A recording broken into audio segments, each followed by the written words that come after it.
Bonjour les enfants. Bonjour Poupine. Tu attends le Père Noël? Ah, et vous les enfants, vous attendez le Père Noël?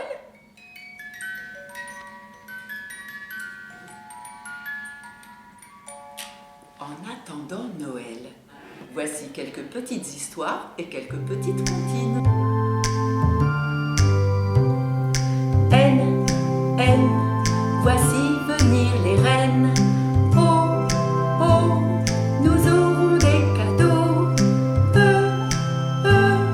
Les enfants sont joyeux.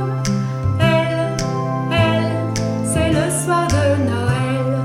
Noël, Noël, N-O-E-L. Noël, Noël, N-O-E-l.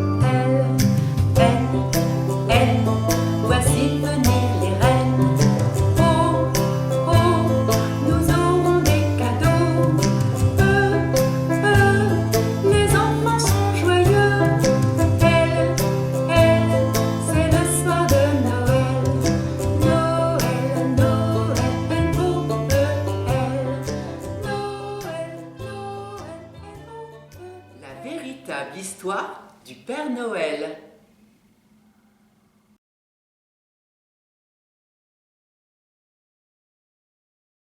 La véritable histoire du Père Noël. Il y a longtemps, en Laponie, vivait un vieil homme qui s'appelait Noël. Comme c'était un papy très gentil, tout le monde l'appelait le Père Noël. Dans ce village vivait aussi une petite fille qui s'appelait Ida. Elle était toujours enrhumée et son petit nez était tout rouge à force de se moucher. Un jour, Noël se dit qu'avec des fleurs, l'hiver paraîtrait moins long à la petite Ida. Mais comment trouver des fleurs en Laponie, en hiver, au mois de décembre? Le vieux Noël eut beau chercher, il n'y en avait ni dans son village, ni dans les hameaux voisins. Noël prit alors le chemin du sud, il y faisait plus chaud, et il devait bien y pousser des fleurs. Mais toutes les routes se ressemblent sous la neige, et rapidement Noël se retrouva dans une forêt encore plus froide que la région qu'il venait de quitter. « Je ne me serais jamais perdu si Rodolphe était là », se dit Noël en pensant à son chien. C'est alors qu'il remarqua un petit renne, avec un nez rouge, comme celui d'Ida, qui le suivait dans la forêt. Le Père Noël appela son nouveau guide Rodolphe. Ils marchèrent longtemps. Le soleil se couchait et illuminait les arbres gelés de reflets brillants et colorés. Le vieux Noël sourit. Tout cela ferait un bien beau bouquet. C'est alors que le Père Noël rencontra un drôle de personnage, tout petit, avec des oreilles pointues. « Bonjour, dit Noël, comment vas-tu » Le lutin causa longtemps avec Noël, qui lui raconta la vie au village et qu'il cherchait des fleurs pour Ida.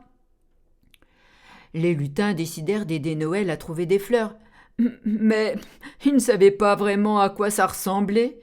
Alors, ils fabriquèrent tout un tas de jouets. Et le Père Noël en avait tant et tant qu'il y en avait pour Ida, pour les enfants du village et aussi pour ceux du monde entier. Les lutins jetèrent un sort à Rodolphe et à ses compagnons pour qu'ils puissent tirer le traîneau de Noël à travers le ciel.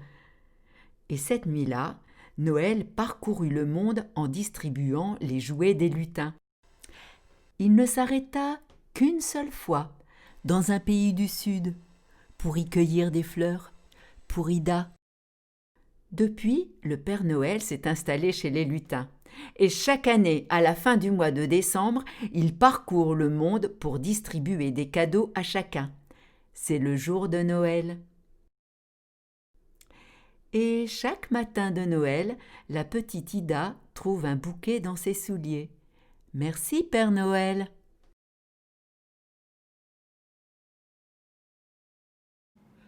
Petit lutin, dépêchez-vous. Le Père Noël a besoin de vous. Le premier achète tous les jouets. Le second les emballe à sa façon. Le troisième leur met une jolie ficelle. Le suivant écrit le nom des enfants. Le dernier doit tous les distribuer.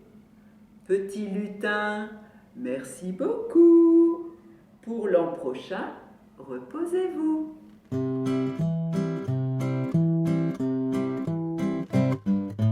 Un, deux, trois petits lutins sont arrivés ce matin.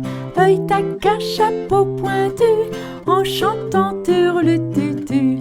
Noël, Noël, faut aider le Père Noël. Noël, Noël, vite, vite, c'est Noël.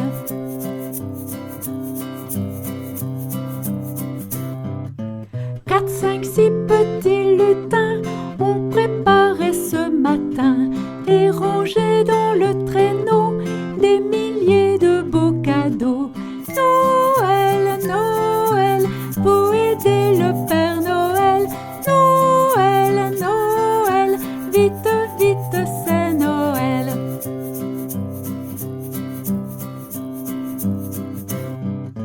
7, 8, 9 et c'est fini.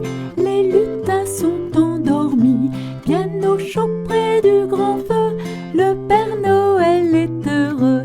Noël, Noël, faut aider le Père Noël. Noël, Noël, vite, vite, c'est Noël. Noël, Noël, faut aider le Père Noël. Noël, Noël, vite, vite, c'est Noël.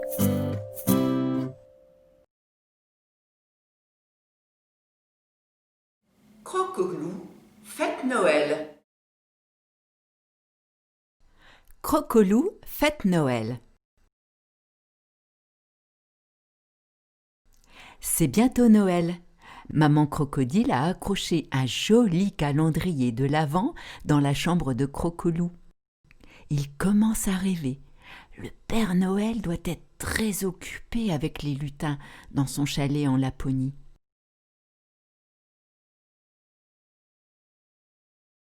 Avant l'arrivée du Père Noël, il faut décorer la maison. Papa Loup a apporté un bel arbre de Noël et Maman Crocodile a sorti les guirlandes, les boules et les décorations. « C'est moi qui mets la grande étoile tout en haut du sapin !» réclame Crocolou. À Noël, toute la ville est transformée. Crocolou et Marilou découvrent les vitrines des grands magasins. Le soir, elles s'illuminent et s'animent pour faire rêver les enfants. « Oh, regardez, c'est le boîte aux lettres du Père Noël !» s'écrie Crocolou tout content. La veille de Noël, on fait un repas de fête avec toute la famille. Il y a plein de bonnes choses à manger sur la table, mais Crocolou et Marilou n'ont pas très faim. Ils pensent à leurs cadeaux. « Quand est-ce qu'il passera, le Père Noël ?» demande Crocolou impatient. « Il viendra quand tous les enfants seront endormis, » lui répond sa Tati. « C'est l'heure d'aller au lit !» annonce Maman Crocodile aux enfants. Alors, ils installent leurs petits souliers au pied du sapin. Crocolou n'oublie pas le verre de lait et les petits gâteaux pour le Père Noël. Bonne nuit! Et le lendemain matin, le Père Noël est passé. Les enfants dansent de joie en découvrant leurs cadeaux. « Oh, merci Père Noël !» s'écrie Crocolou tout heureux. « Mais où est-il ?» Le Père Noël a distribué tous les cadeaux. Il peut rentrer chez lui. À l'année prochaine.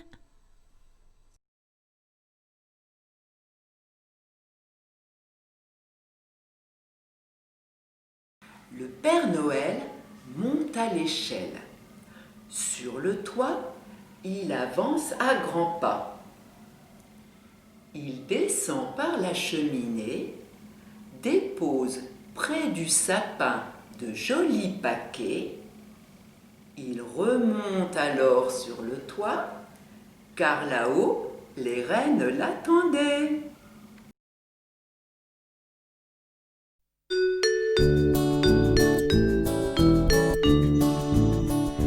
Petit renne, tire, traîne le traîneau. 1, 2, 3, il est plein de cadeaux. Petit renne, tire, traîne le traîneau. Ding, ding, ding, on entend les grelots. C'est le Père Noël qui conduit tes pas. Tu survoles les montagnes, tu traverses les grands bois. Petit renne, tire, traîne le traîneau. Petit renne, ne traîne pas trop.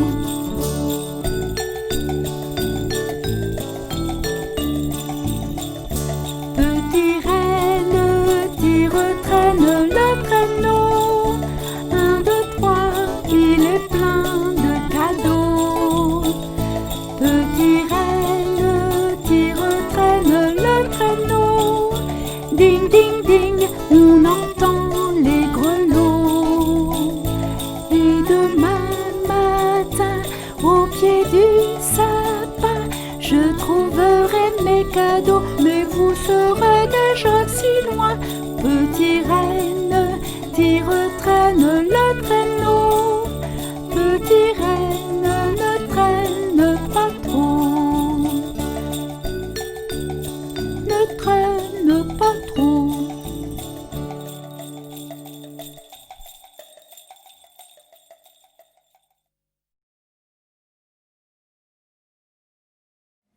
Bravo, petit Père Noël!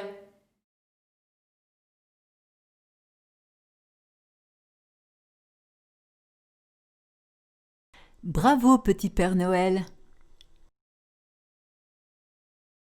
Loin dans le Grand Nord, dans le village secret des Pères Noël, vivait un petit Père Noël. Il bricolait des cadeaux et cuisinait des gâteaux comme tous les grands Pères Noël.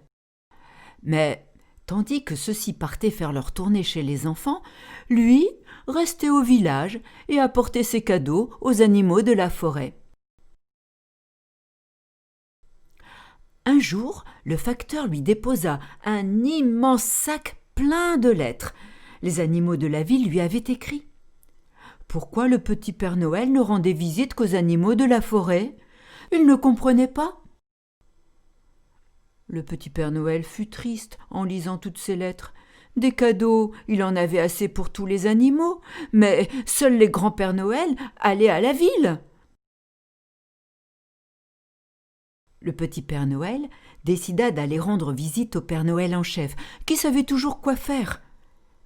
Mais pas cette fois-ci. « Ma foi, petit Père Noël, que peut-on faire? Pour toi, la ville est trop éloignée, et les grands Pères Noël ne peuvent pas prendre plus de cadeaux sur leur traîneau. Ils ont déjà du mal avec ceux des enfants. » Le Père Noël en chef avait raison. La ville était vraiment loin. De plus, le petit Père Noël aurait dû tirer lui-même son traîneau ou le pousser, car les grands Pères Noël avaient besoin de tous les rennes. Le petit Père Noël ruminait, tentant de trouver une solution. Il n'endormit pas de la nuit. Mais, au petit matin, il eut une idée. Il allait en parler avec la chouette. La chouette était l'animal le plus sage de la forêt, et elle n'eut pas à réfléchir très longtemps. « Nous allons tous venir avec toi. Le grand ours tirera le traîneau, les autres animaux pousseront, et je volerai en éclaireur. »« Mais qui connaît le chemin ?» demanda le petit Père Noël. « Le campagnol, » répondit la chouette. « Il a de la famille en ville, il peut leur écrire que nous arrivons. » Les animaux de la forêt étaient tous d'accord. Ils levèrent le camp le matin suivant, alors que les grands Pères Noël dormaient encore. Ils traversèrent la forêt enneigée et franchirent les montagnes sauvages. Elles étaient si hautes qu'ils étaient tous en sueur. Même la marmotte, qui avait dormi au milieu des cadeaux, elle se tenait à présent au sommet des paquets et criait « Pressons, pressons, allons, pressons !» Par-delà les montagnes, il leur fallait encore traverser le lac gelé. Il était si vaste et si blanc qu'ils auraient pu s'y perdre si le lièvre des neiges ne les avait pas aidés. On le voyait à peine, mais il connaissait bien le grand lac. Le petit Père Noël se réjouissait de lui avoir emballé un bien joli cadeau. Ce bonnet blanc à pompons allait sûrement lui plaire. La nuit tombait déjà. Ils firent une halte. « Ça alors !» s'exclama soudain la marmotte. Elle avait découvert un ruban de lumière. « C'est le train !» dit la chauve-souris. « Et la lueur derrière la montagne ?» cria la chouette. « C'est la ville !»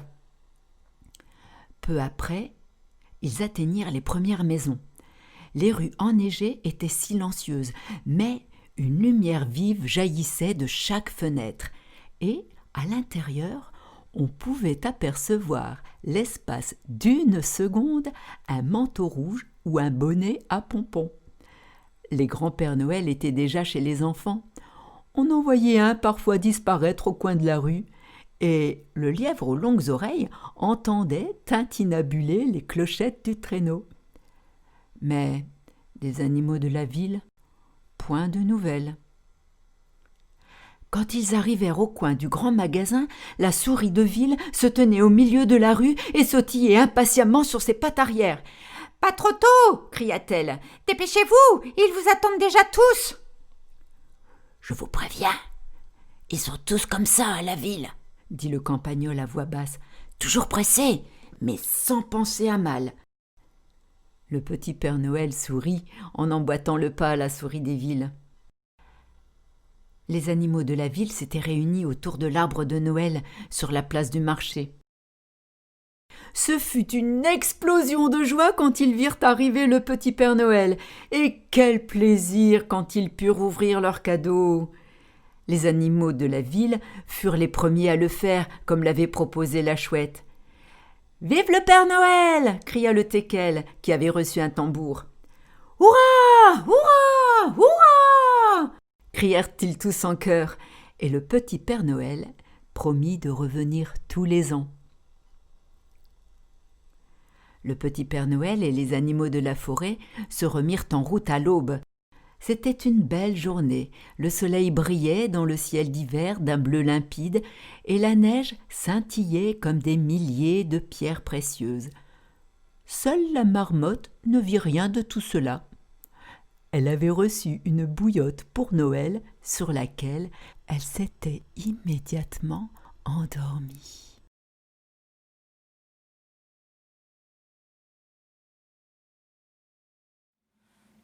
Un sapin, 2 sapins, 3 sapins, 4 sapins, 5 sapins.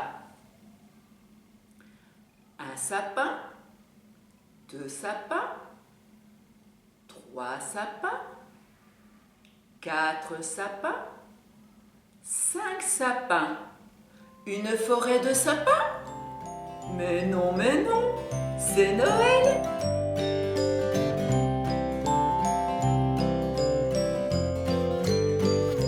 Ce sapin est un malin qui fait semblant de dormir, bien au chaud et sans un mot. Il me regarde sourire, mais la nuit venue, quand le jour n'est plus, il réveille ses guirlandes et sans que je lui demande, il scintille de partout comme un petit fou. Alors j'enlève mes bottes dès que le sapin clignote, bien assis dans mon fauteuil, sûr qu'il me fait des clins d'œil.